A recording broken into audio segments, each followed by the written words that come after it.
우리가 오늘은 우리 하반절 너희가 사랑 가운데서 뿌리가 박히고 터가 굳어져서 라는 이 말씀 하나 가지고 오늘 말씀을 우리가 함께 나누었으면 합니다.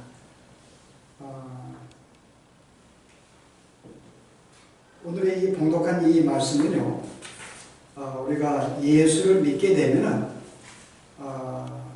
그 사람이 어떻게 변화가 되는가를 보여주는 내용입니다. 그리고 어떠한 삶을 살아야 될지도 함께 보여주고 있습니다. 자, 여러분 생각에 우리가 예수를 믿게 되면, 그리스도를 나의 구주로 영접하게 되면 그 순간 우리에게 어떤 변화가 생길까요? 모든 성도에게 공통적으로 나타나는 삶의 변화, 우리가 다른 말로 이런 성도의 하나의 표지라고 할 수 있습니다. 우리가 그 표지는 이 사람은 정말 주님을 섬기는 자구나, 주님을 믿는 자구나 를 표할 수 있는 그 표지가 무엇일까요? 어떤 삶의 변화가 있을까요? 우리가 주님을 믿는 순간에 세상 사람과 완전히 구별될 수 있는 그런 변화의 모습. 너무 어려운가요? 자, 쉽게 설명하면은 우리가 지난 시간에 신앙생활이 무엇인가에 대해서 내가 예수님이 나를 위해서 행하신 일과 그를 믿는 것, 이건 신앙의 시작을 이야기했습니다. 이제 우리가 신앙생활은 이제 나를 위해 들어가신 그분과 함께 살아가는 것이, 함께 동행하며 함께 마음을 나누며 어떤 이렇게 친밀함 속에 삶을 나누는 것이 이게 신앙생활이다라는 것을 함께 나누었습니다. 그러면 우리가 주님이 내 마음속에 거해서 그런 사랑을 나누게 된다면 첫 번째 특징이 뭐냐 그 말입니다. 우리가 전에는, 결혼하기 전에는 한 사람의 생활이었어요. 그냥 내가 인생을 내가 계획하고 내 마음대로 살던 삶이었는데, 이제 결혼을 하게 되면은 그 순간부터는 이제 자기 혼자만의 삶을 살지 못합니다. 이제 상대에 대해서 서로 이제 배려하고 함께 신경을 쓰고 함께 동역하며 함께 마음을 나누며 살아가는 삶. 자, 이 삶이 뭐죠? 이게 사랑의 삶입니다. 그 실은 부부가 결혼하게 되면 가장 그에게 가장 필요하고 요구되는 게 무엇인가? 실은 사랑하는 삶의 관계가 되는 것이죠. 이게 성도의 삶이라는 것입니다. 다시 말해서 우리가 사랑의 본질이신 하나님을 우리가 우리 마음속에 거하고 함께 동거하게 되면 우리도 점점 하나님의 사람이 사랑으로 가득 찬 사람이 되고 그 삶을 나누게 되는 것이죠. 그래서 성삼위 하나님이 서로 사랑으로 하나가 되었듯이 이제 성도의 삶도 예수를 믿는 순간부터는 이제 서로 사랑을 나누는 사랑의 관계가 되었다고 말합니다. 이게 삶의 변화예요. 그래서 오늘 봉독한 내용이 바로 그런 뜻입니다. 우리가 예수를 믿게 되면 삶이 어떤 변화가 제일 먼저 생기는가? 어떤 변화예요? 너희가 사랑 가운데에서 뿌리가 박히고 터가 굳어지는 삶을 갖게 될 것이라고 이야기합니다.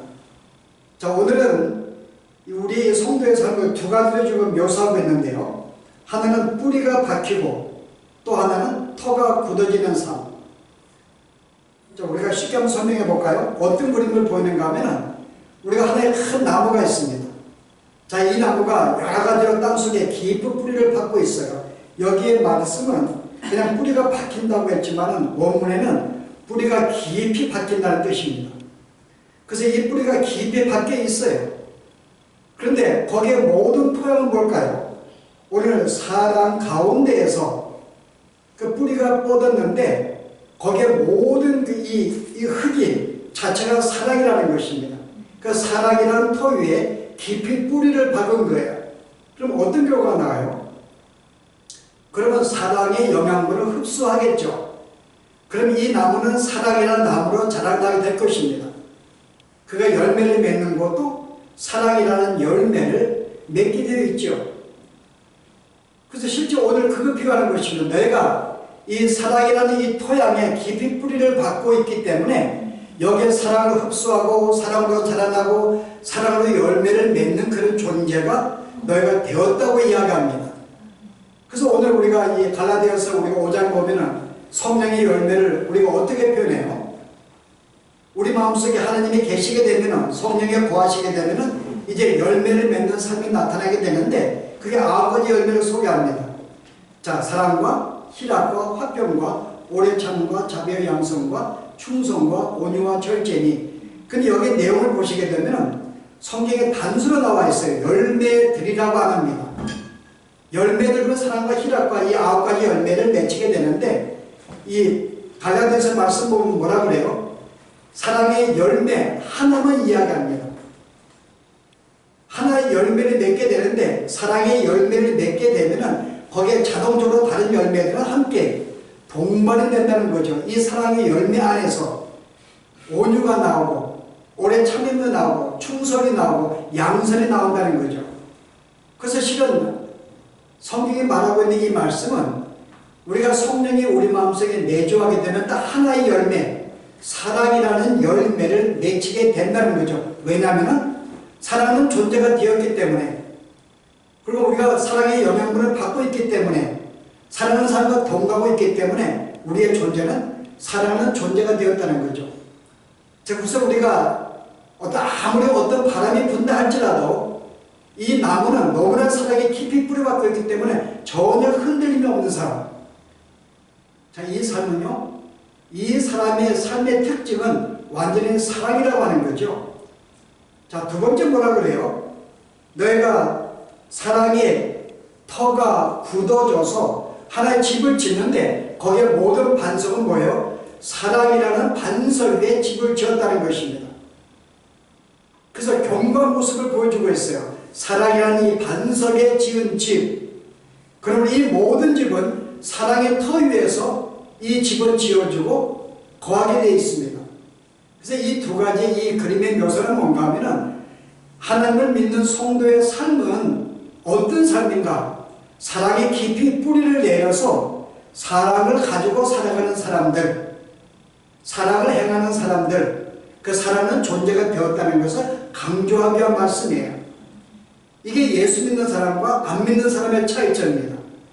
예수를 믿는 사람은 시작부터 사랑하는 존재가 되었고 사랑하는 삶을 사는 것이 이게 성도의 삶이라는 거죠.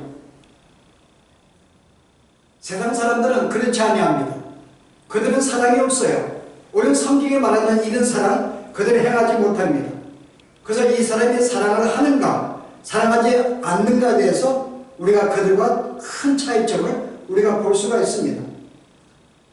근데 우리가 이 말씀 보면요, 하도 우리가 사랑을 많이 들었기 때문에 우리가 사랑하는 삶이 무엇인가를 우리가 좀 생각을 해봐야 돼요. 과연 우리는 사랑이 무엇인가? 여러분은 정말 사랑을 행하고 있는가를 생각해 볼 필요가 있습니다. 어때요, 여러분? 우리가 어떤 일을 행할 때 그게 어떤 삶이든 간에 내가 사업을 하든 인간의 관계를 맺든 내가 어떤 일에 종사하든 모든 것이 사랑의 뿌리가 되어서 그것을 근거로 행하고 있는가? 아니면은 그렇지 아니한가? 여러분 한번 적용해 보시기 바랍니다. 근데 성도가 되면은 마땅히 우리가 이 모든 사랑의 뿌리가 되어서 행하고 있다고 이야기해요. 물론 신앙의 차이점은 있죠. 예수를 간 믿게 되면은 여전히 육신에 속한 자가 되기 때문에 사랑하는 존재가 되었음에도 불구하고 그것을 실천하지 못하고 행하지 못하는 모습, 점점 이제 그 사람은 살아가면서 그런 모습을 보이게 되어 있죠. 그러나 최소한에 그리스도가 함께 동거하고 그분과 교제하는 삶의 신앙의 성소를 가진 자들은 최소한에 이 사랑의 모습을 나타내며 살고 된다는 것을 말하고 있습니다. 이 모습이 뭐냐 그 말입니다.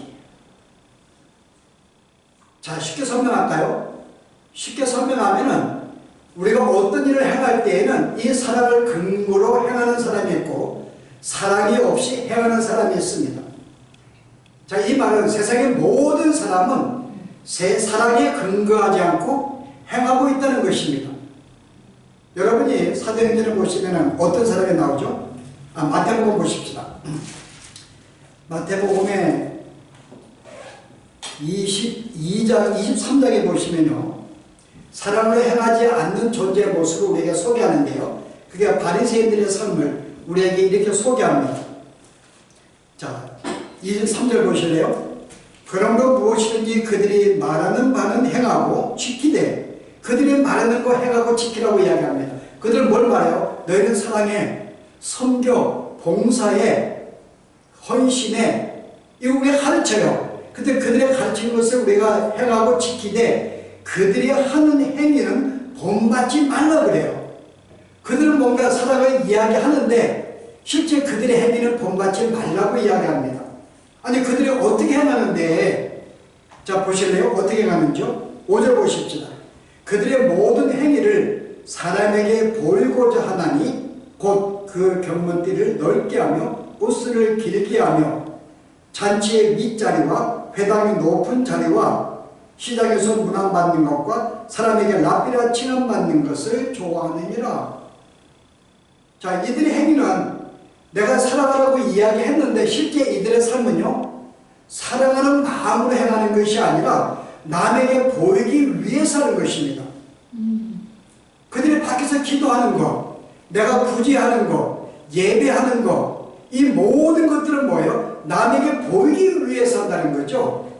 진짜 내가 사랑하는 마음을 가지고, 내가 진짜 그런 마음을 가지고 하는 게 아니라 단순히 남에게 보이기 위해서, 그들은 나는 이런 존재야, 나를 나타내기 위해서 행한다고 이야기합니다. 그래서 그들에게 뭐라고 경고하는가 하면요, 이 3절에요. 화 있을진저 외식하는 서기관들과 바리새인들이요, 너희가 박하와 회당과 근처의 11조는 들이대 율법에도 중한 바 정의와 국률과 믿음은 버렸도다. 자, 그들은 박하와 회당과 근처의 11조, 그들은 봉사하고 11조를 드리고 예배하고 기도하는 이 모든 것을 행하지만은 실제 무엇을 버렸어요? 진짜 국률하는 마음, 사랑하는 마음, 이 믿음, 이 진정한 마음을 버리고서 행하고 있다고 이야기합니다. 그럼 우리는 이렇게 행할 수가 있어요. 많은 사람에게 보이게 하기 위해서, 나는 이 정도 나는 사람의 악을 나타내기 위해서, 인정받기 위해서 우리는 똑같은 일을 할 수가 있습니다. 예배도 할 수 있고 봉사도 할 수가 있어요. 자, 그 놈도 뭐라 그래요? 25절이에요. 화있을진저 외식하는 서기관들과 바리새인들이요, 장과 대접의 겉은 깨끗이 하되 그 안에는 탐욕과 방탕으로 가득하게 하는도다. 그들은 겉으로 굉장히 깨끗해요. 뭔가 멋있게 보입니다. 뭔가 봉사하는 것 같아요. 뭔가 사랑이 있는 것 같아요. 근데 그 속에는 뭐예요? 탐욕하는 마음을 가지고, 여전히 탐스러운 마음을 가지고 이 모든 것을 행하고 있다는 거죠. 하나 더 볼까요? 27절에요. 화있을진저 외식하는 서기관들과 바리새인들이요, 회천한 무덤 같으니 겉으로는 아름답게 보이나 그 안에는 죽은 사람의 뼈와 모든 더러운 것이 가득하도다. 겉으로는, 무덤의 겉으로는 뭐 이렇게 잔디를 뭐 이렇게 다듬기도 하고 예쁘게 보이는지 몰라도 겉으로는 뭐 썩은 냄새가 난다는 거죠. 이게 바리새인들의 삶의 모습입니다. 그들은 이 땅에 모든 종교적인 행위를 하고 있음에도 불구하고 그 마음의 동기가 사랑으로 행하는 게 아니었어요. 남에게 인정받기 원하고 남에게 보이기 원해서 자기를 나타내기 위해서, 결과는 나는 너보다 낫다고 하는 거죠. 이 삶을 나타내기 위해서 그들은 모든 행위를 하고 있다고 이야기합니다.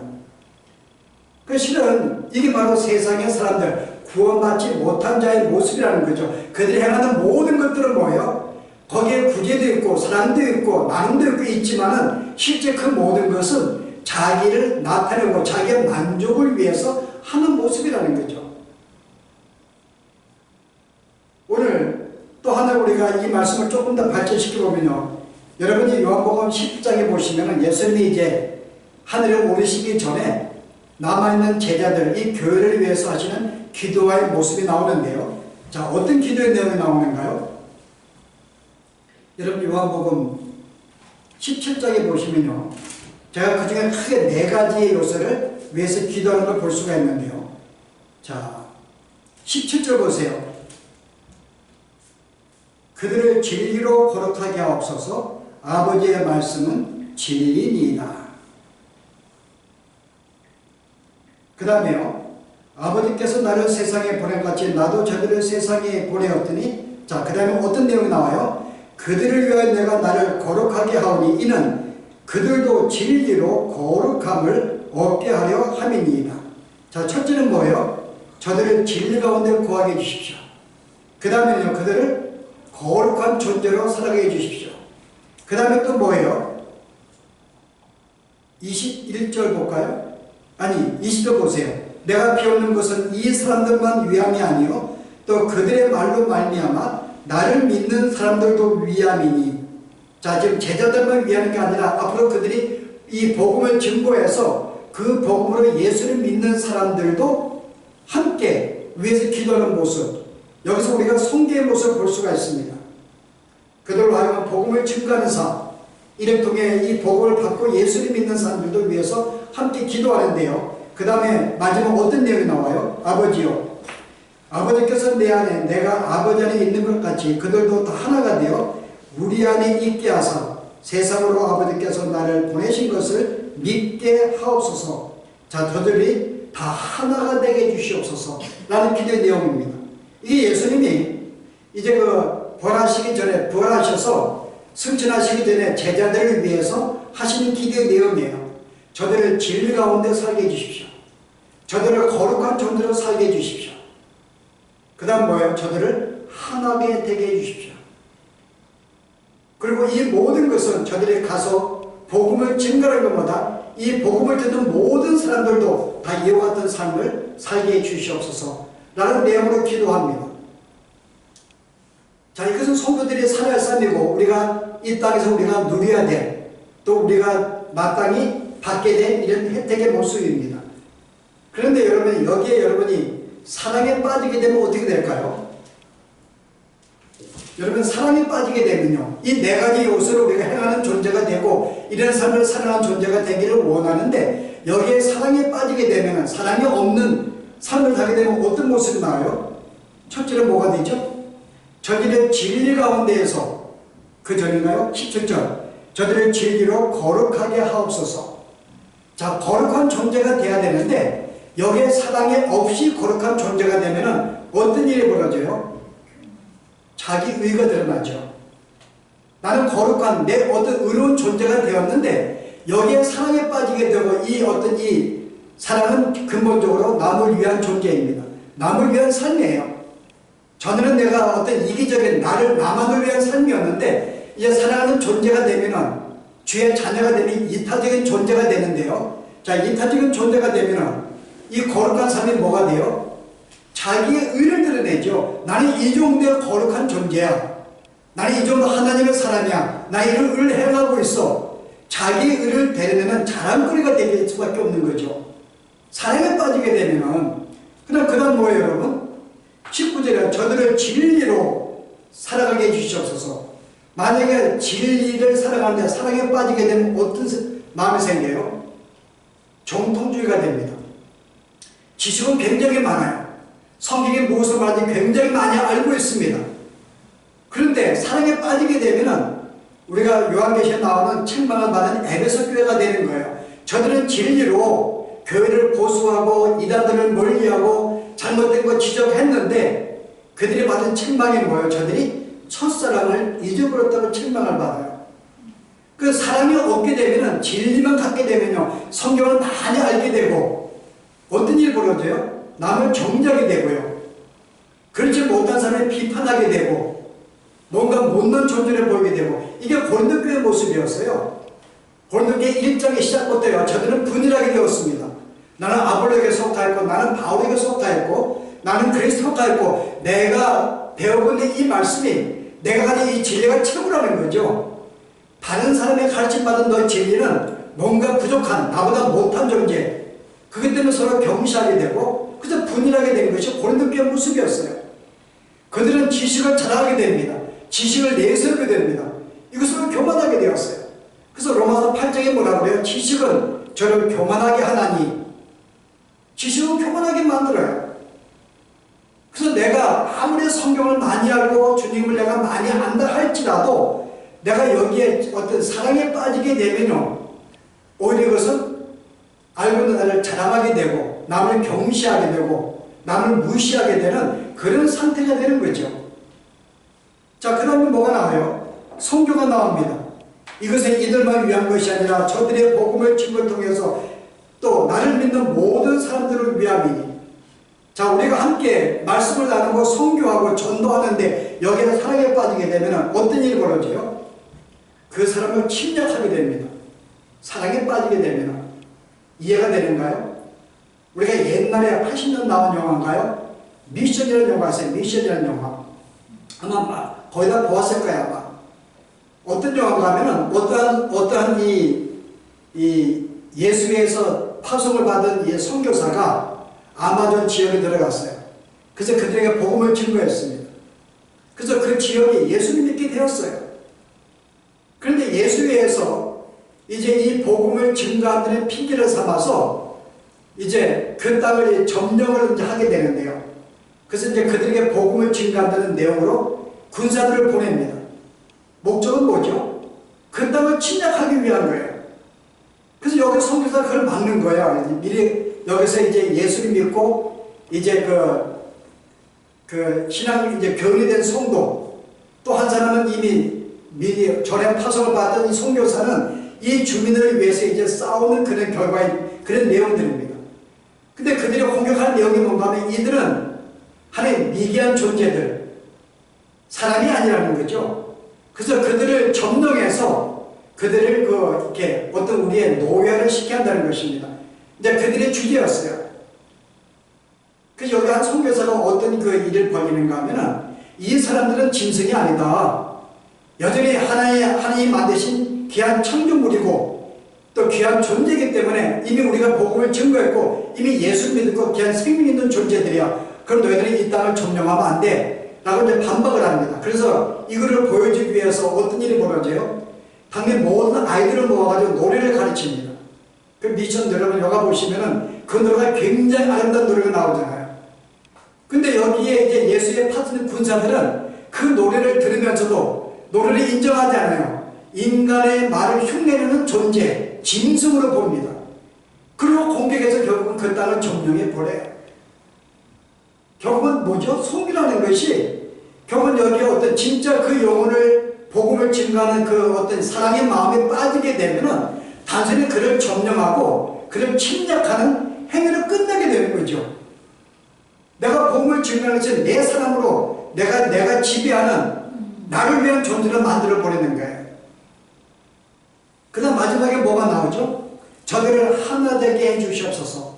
사랑으로 하나가 되면 서로 얼마나 아름답겠냐고. 근데 사랑에 빠지게 되면 어떤 모습이 나오는가요? 그 하나됨 공동체 안에서 서로 자기가 왕이 되려고 합니다. 내가 저들을 지배하려고 그러고 내가 저들을 선도하려고 그러고 저들에게 앞서가려고 하는 저들 모두가 그런 마음을 갖게 되는 거예요. 그럼 진짜로 하나가 안 되는 거죠. 그래서 하나의 공동체가 됨에도 불구하고 사랑에 빠지게 되면 서로 자기가 앞서서 왕이 되려고 하기 때문에 결코 하나됨을 이룰 수가 없는 바로 이 차이점입니다. 오늘 주님이 우리에서 기도할 때 이 네 가지 내용들은 만땅의 교회 안에서 자연스럽게 성립이 돼요. 진리를 알게 되고 거룩한 존재가 되고 우리는 서로 함께 말씀을 나누는 선교사역도 참여하게 되고 서로 하나됨에 우리는 주저함이 없는데 사랑을 알지 못하는 세상의 사람들은 어때요? 그들은 이것을 행할 수가 없습니다. 여전히 이 네 가지의 모양은 흉내낼 수 있지만 서로 뭐예요? 이걸 통해 서로 정죄하게 되고 분열하게 되고 침략하게 되고 서로 왕이 되려고 드는 이런 결과밖에 안 나온다는 거죠. 그래서 그들은 이렇게 기도한다 할지라도 이런 삶이 이루어질 수가 없는 거예요. 이게 사랑이 없는 존재와 사랑이 있는 존재인데요. 오늘 예수를 믿는 사람들은 어떤 존재인가? 이미 너희는 그리스도의 사랑의 존재, 사랑의 주님과 하나가 되었기 때문에 이미 그분이 우리 마음속에 거하기 때문에 너희는 사랑의 존재로 바뀌었기 때문에 너희는 이제 사랑이 있는 삶을 너희는 살아갈 수밖에 없는 사는 존재가 되었다고 이야기하는 거예요. 사랑하는 존재가 되라고 말하고 있는 게 아닙니다. 일반적인 종교들은 사랑하는 존재가 되라 그래요. 선한 존재가 되라 그럽니다. 거룩한 존재가 되라 그래요. 근데 우리 기독교는 뭐예요? 우리가 믿는 신앙은 이런 존재가 되라고 하지 않습니다. 이런 존재가 되었다고 이야기합니다. 너는 거룩한 존재가 되었어. 너는 선한 존재가 되었어. 너는 사랑하는 존재가 되었다는 거죠. 너는 사랑하는 존재가 되었기 때문에 이제 이런 삶을 살라고 이야기하는 거예요. 그런 존재가 되라고 말하지 않습니다. 이게 바로 세상 사람과 안 믿는 자의 차이점이에요. 여러분 요한 1세 보시면 이 말씀이 조금 더 우리에게 실감나게 하는데요. 4장 7절 보세요. 사랑하는 자들아 우리가 서로 사랑하자. 사랑은 하나님께 속한 것이니 사랑하는 자마다 하나님께로부터 나서 하나님을 알고, 자, 사랑은 하나님께 속했어요. 근데 사랑하는 모든 자들마다 어때요? 하나님에게서 낫다는 거죠. 사랑하는 자들은. 그 다음 보세요. 그러므로 사랑하지 아니하는 자는 하나님을 알지 못하나니 이는 하나님은 사랑이시라. 사랑의 하나님의 자녀가 되었다면, 우리가 그분의 신부가 되었다면, 그와 하나가 되었다면 마땅히 우리는 사랑하는 존재가 되었다는 거죠. 그래서 우리는 서로 사랑하자고 이야기합니다. 근데 만약에 사랑하지 않는 존재는요, 하나님께서 나지 않은 존재죠. 그래서 오늘 여러분 3장 10절도 그 말씀하는데요. 그 형제를 사랑하지 아니하는 자는 하나님께 속하지 아니하였느니라.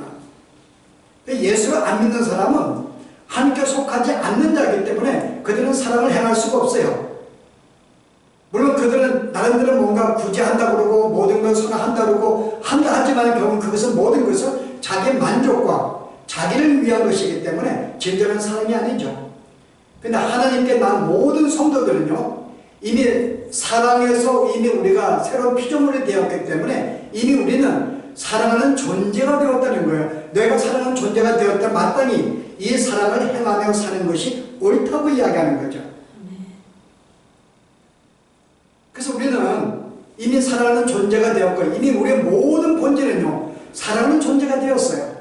그래서 우리는 이 속에 주님과의 사랑하는 관계 속에서 이 땅의 모든 이웃들과도 우리가 이런 모습으로 살아가는 것이 바로 성도의 삶이라고 이야기하죠.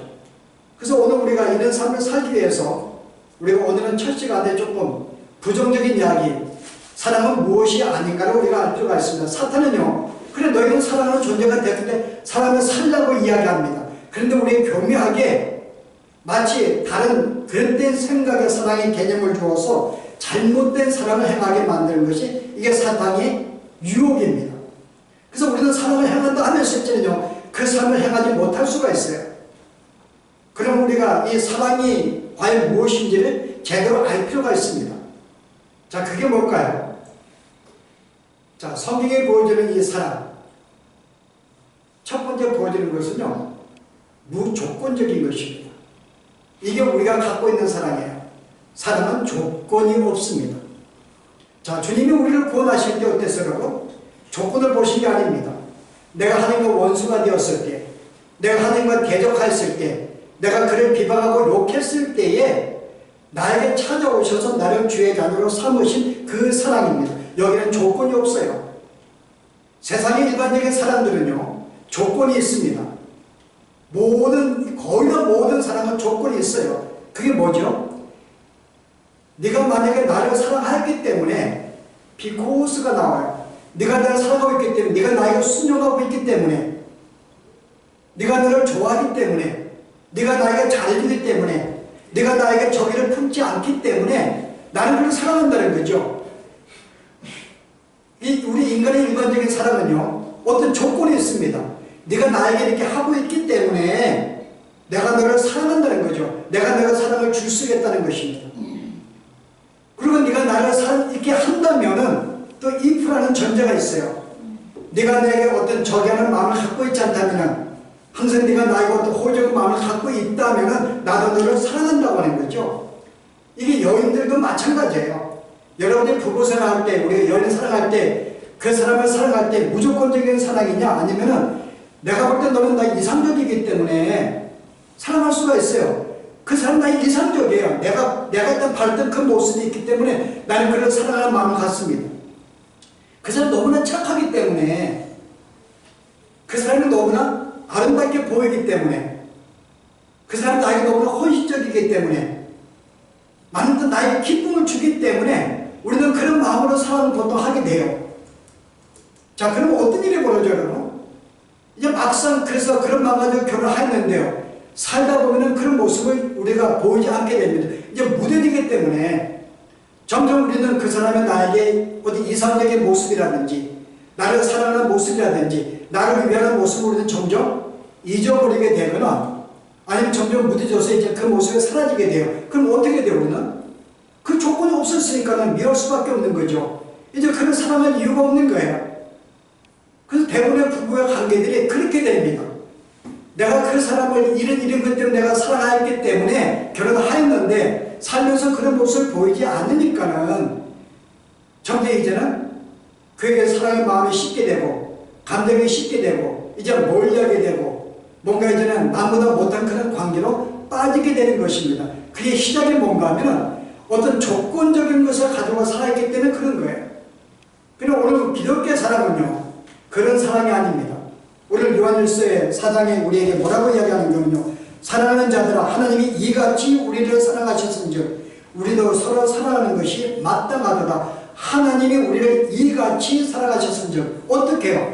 무조건으로 아무 조건 없이 내가 하나님을 미워하고 대적할 그때에도 나에게 찾아오셔서 나에게 사랑을 베푸시고 나에게 은혜를 베푸시고 나를 자녀로 삼아주신 그 사랑과 같이 우리도 그런 사랑을 행하자고 이야기합니다. 이게 우리가 가지고 있는 사랑이고 우리가 행해야 될 사랑이에요. 여러분 쉽지 않죠? 지금 나를 공격하고 있는데 나를 대적하고 있는데 나를 욕하고 있고 나를 미워하고 있는데 어떻게 사랑할 수 있냐고요. 근데 우리는 그런 사랑의 존재가 되었기 때문에 우리는 그런 사랑을 나타내야 한다는 거죠. 여기에 이제 우리의 힘씀과 우리의 예술이 있어야 되는 것이죠. 우리가 그런 존재가 되면 불구하고 이제 우리는 병문에 훈련을 받아야 되는 거죠. 여기에 힘쓰라고 이야기합니다. 그래서 우리가 첫 번째 할 것은요, 우리는 조건이 없어요. 진짜 우리는 누구든지 우리는 이 마음을 갖고 베풀어야 한다는 거죠. 뭐 쉬우면 이 말씀 하라고 했겠냐고요? 어렵지요. 근데 여전히 예수님이 그 마태복음 5장에 이방인들과 같이 이방인을 이가 사랑하지 않느냐, 너희를 사랑하는 자 사랑하는 거 이방인들도 그렇게 하지 아니하느냐 그렇게 이야기해요. 그래서 너희는 그렇게 하지 말라고 이야기합니다. 나를 좋아하는 사람 사랑하는 것, 이건 진정한 사랑이 아니라 조건적인 사랑이죠. 그래서 우리가 행해야 될 사랑이 어떤 사랑인지 무조건적인, 그들이 어떤 상태에 놓였다 할지라도 그들이 나에게 어떤 모습을 보인다 할지라도 꾸준하게 내가 그들에게 사랑의 모습을 나타내고 그들을 행하는 이 모습을 갖는 것이 바로 성도의 삶이라고 이야기합니다. 물론 그렇다고 사랑이 무조건 내가 그냥 야당한 건 아니에요. 무조건 용납하고 무조건 봐주는 게 사랑은 아닙니다. 우리가 분명히 알아야 돼요.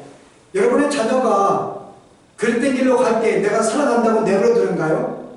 형제가 나에게 욕을 하고 비방하고 나에게 그릇된 길로 걸어갈 때 무조건 내가 그냥 무조건 참고 감사하는 것은 사랑의 모습은 아니죠. 근데 당하는 건 사랑은 아닙니다. 그들이 잘못된 길을 가는 건 사랑의 모습이 아닌 거예요. 내버려두는 것은. 여러분 진정한 사랑은요 그런 모습이 아닙니다. 어떤 모습이에요? 진정한 사랑의 모습은, 진짜 사랑은 남을 위한 그들을 위한 사랑이기 때문에, 그들의 믿음으로 성장을 위한 사랑이기 때문에 여러분 어때요? 진짜 그를 사랑한다면 포기하지 않죠. 계속 그에게 나가서 내가 사랑을 기도하기도 하지만 때로는 충고하기도 하고 바른 말 하기도 하고 책망하기도 하는, 여러분 이것도 사랑의 모습이에요. 본질은 뭐예요? 포기하지 않는 거죠. 계속 그 사람이 거기서 벗어날 수 있도록, 아름답게 성장할 수 있도록 계속 관심을 갖고 마음을 가지고 그를 대하는 것. 여기는 책망도 있을 수가 있어요. 그래서 우리는 사랑을 오해하면 안 됩니다. 사랑은 무조건 그를 감싸고 덮고 모두 받아들이는 것이 아니라 그릇된 길로 가면은 함께 마음을 아파하며 기도해지면서 여전히 그가 거기서 벗어날 수 있도록 함께 권면도 하기도 하고 책망도 하기도 하고 가르치기도 하고 이끌고 가는 이런 삶도 여기에 포함되는 거죠. 여기는 아무 조건이 없습니다. 그러나 이렇게 되면 우리가 조금 우리가 어떻게 행할지를 우리가 조금 힘들 수가 있어요, 실은요. 그래서 오늘 우리가 성경을 통해서 어떻게 하는가 우리가 살아가는 모습인가를 우리에게 읽어주는데요. 여러분 모든 계명의 총 강령이 뭘까요? 사랑입니다. 그죠? 한 율법사가 예수님을 시험하려고 마태복음 22장에 찾아왔습니다. 계명 가운데 가장 큰 계명이 뭔가 했더니 뭐라 그래요? 내 마음과 목숨을 다하여 주를 섬기라. 이게 그를 사랑하는 것이야 라고 이야기합니다. 그랬더니 율법사가 뭐라 그래요? 그러면 그 다음에 두 번째 계명은 뭔가요? 내 마음을 다하고 너의 몸과 같이 이웃을 사랑하라. 바로 이 두 계명이 모든 율법의 강령이라고 이야기했어요. 결국 내가 하나님을 사랑하고 이웃을 사랑한다면 모든 계명을 지킨 거야 라고 이야기를 합니다. 그죠? 여러분 로마서 8장에도 한번 보시면 바울이 이렇게 우리에게 권면하는데요. 로마서 8장에 13장 보십시다. 8절에 피차 사랑의 빛 외에는 아무에게도 아무 빛도 지지 말라. 남을 사랑하는 자는 율법을 다 이루었느니라. 간음하지 말라, 살인하지 말라, 도둑질하지 말라, 탐내지 말라 한 것과 그 위에 다른 계명이 있을지라도 내 이웃을 내 자신과 같이 사랑하신 그 말씀을 다 들었느니 이 가운데 다 들었느니라. 사랑은 이웃에게 악을 행하지 아니하느니 그러므로 사랑은 율법의 완성이니라. 자, 우리가 사랑을 하게 되면 모든 율법을 완성한 자가 됩니다. 그런데 우리가 거꾸로 이야기하면 우리가 사랑한다는 게 뭘까요? 그럼 내가 이 사람을 내가 사랑한다 그럴 때는 과연 그게 증거가 뭘까요? 그게 계명을 지키는 거예요. 왜냐하면 모든 계명은 하나님이 우리를 사랑하는 방법을 소개했기 때문에 그 계명을 지키는 것이 바로 하나님을 사랑하고 이웃을 사랑하는 것입니다. 그래서 요한일서 4장에 사도 요한이 우리에게 이렇게 권면하잖아요. 5장 2절 보세요. 우리가 하나님을 사랑하고 그의 계명들을 지킬 때 이로써 우리가 하나님의 자녀를 사랑하는 줄을 아느니라. 자, 자녀를 사랑하는 게 뭐라고요? 그의 계명을 지킬 때에 3절 보세요. 하나님을 사랑하는 것은 이것이니 우리가 그의 계명들을 지키는 것이라. 실제 여러분들이 우리는 보통 모든 계명의 총강령은 사랑이기 때문에 사랑을 하면은 모든 계명을 지키는 걸로 알고 있습니다. 근데 거꾸로 이야기하면요, 형제를 사랑한다고 하는 것은 결국은 하나님의 계명을 지키는 거예요. 그래서 우리가 사랑한다는 증거가 뭔가? 나에게 주신 그 말씀을 붙잡고 순종하는 삶이 바로 사랑하는 삶입니다. 내가 하나님 외에 다른 신들을 두지 않는 것, 내가 우상에게 절하지 아니하는 것, 실제 계명을 지키는 게 하나님을 사랑하는 표라는 거죠. 그 사랑하는 증거입니다. 형제도 마찬가지예요. 내가 내 부모를 공경하는 게 이웃에 대한 사랑입니다. 내가 윗사람, 다른 사람을 내가 공경하는 것이 사랑의 표시예요. 내가 형제에 대해서 거짓말하지 않는 것, 이게 사랑의 표시입니다. 내가 사람을 해하지 않기 위해서 거짓 증거를 하지 않는 것, 이것도 그런 사랑의 표시예요. 내가 이웃에 가진 모든 재능과 그의 재물을 내가 탐하지 않는 것도 사랑의 표시죠. 그래서 우리는 실질적으로 하나님이 내게 주신 이 모든 이 말씀의 계명들을 하나하나 내가 지키며 살아가는 이 자체가 하나님을 사랑하는 것이고 그의 계명을 내가 지키는 것이 그분을 사랑하는 것입니다. 우리가 이 말씀을 기억을 해야 돼요. 진짜 내가 사랑하는 게 무엇인가? 이거는 주의 말씀을 계명을 지키고 사는 것인가. 그래서 우리는 계명을 지켜야 되는 거예요. 왜냐하면 모든 계명은 사랑하는 하나님의 방법을 내게 주은 거기 때문에 그 모든 자체는 사랑의 표기 때문에. 그래서 형제를 우리가 거짓 증거도 하지 않는 것이고 탐하지 않는 것이고 간음하지 않는 것이고 형제가 어려울 때 내 물건을 함께 나누는 것입니다. 그래서 오늘 우리가 사랑하는 게 무엇인가? 실제 주의 계명을 붙잡고 순종하며 살아가는 것이 사랑하는 표시이며 여기에는 아무 조건이 없습니다. 그거 어떠한 삶을 산다 할지라도. 그래서 오늘 우리가 예수를 모두 믿는 사람들은 이미 우리가 주로 말미암아 새로운 피조물, 이미 사랑을 행하는 존재가 되었기 때문에 이것을 행하라고 이야기합니다. 만약에 내가 그런 삶을 살지 않는다면 이 모든 것들은 의미가 없다고 이야기를 해요. 그런 마음이 없이 하는 모든 것들, 내가 예배하는 것이나 구제하는 것이나 봉사하는 것이나 어떤 가정을 세우는 것이나 이 모든 것들 가장 밑에 사랑이 없이 행한다면 이 모든 것들은 의미가 없다고 이야기하죠. 바로 그게 고린도전서 13장에 나오는 바로 사랑책의 첫 시작입니다. 너희가 세상에 모든 예언하는 능력이 있고 뭐라 그래요? 이 말씀 우리가 읽고 끝나도록 하십시다. 13장이에요.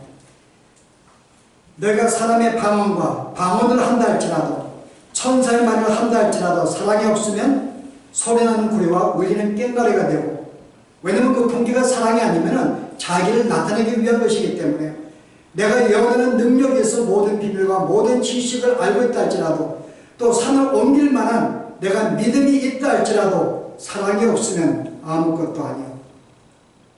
사랑을 행하지 않는 것은 이것 또한 결국은 탐욕적인 것이고 자기를 남에게 인정받기 위한 것이고 자기를 드러내기 위한 것이기 때문에 내게 있는 모든 것으로 구제하고 내 몸은 내 몸을 불쌍하게 내어준다 할지라도 사랑이 없으면 내게 아무것도 유익이 없느니라. 근데 우리가 걱정하지 말 것은 이미 우리는 사랑의 존재가 되었고 사랑을 행하는 존재입니다. 그런 존재가 되었기 때문에 우리는 계속 우리가 힘쓰는 가운데에서 이제 이런 존재로 살아가면 되는 것입니다. 여기는 모든 사랑의 근거는 사랑이라는 것. 그래서 우리가 이런 마음을 기억하시면서 우리가 사랑의 동기가 되고 사랑의 원천이 되어서 이것으로 이 땅에 모든 일들을 행하시는 우리의 삶이 되길 바랍니다. 기도하십시오. 오늘 전에는 나만을 위했고 이기적인 삶이었고 사랑이 없는 존재였는데 우리를 주의 자녀로 삼으시는 동시에 우리에게 사랑의 마음을 주시고 사랑의 피조물로 만들어 주시어서 이제는 주님과 같이 사랑하는 존재로 만들어 주신 것 주여 진심으로 오늘도 감사하며 주 앞에 영광을 돌립니다. 그러나 오늘 원하는 것은 이미 우리가 사랑의 존재가 됨에도 불구하고 여전히 이 사랑을 알지 못하며 행하지 못하고 있는 이 삶을 저들을 국민이 여기시며 이제 우리도 우리의 삶 가운데서 하나하나 사랑하는 존재로서 살아갈 수 있는 저희들의 삶이 되도록 인도하여 주시기를 주여 원합니다. 주님이 우리에게 베푸신 이 사랑 아무 조건 없이 당신의 생명을 주었듯이 우리도 이 땅을 살아갈 때 우리의 모든 형제들에게 주님 모든 사람들에게 우리의 이와 같은 마음을 가지고 이 땅을 살아갈 수 있는 저희들의 존재가 되도록 그래서 오늘 바울이 말한 것처럼 이미 우리의 모든 삶의 사랑에 깊이 뿌리가 박히고 굳은 반석을 가지고 이 사랑의 근거로 살아갈 수 있는 저희들의 삶이 되도록 하나님이여 인도하여 주시옵소서. 예수 이름으로 기도합니다.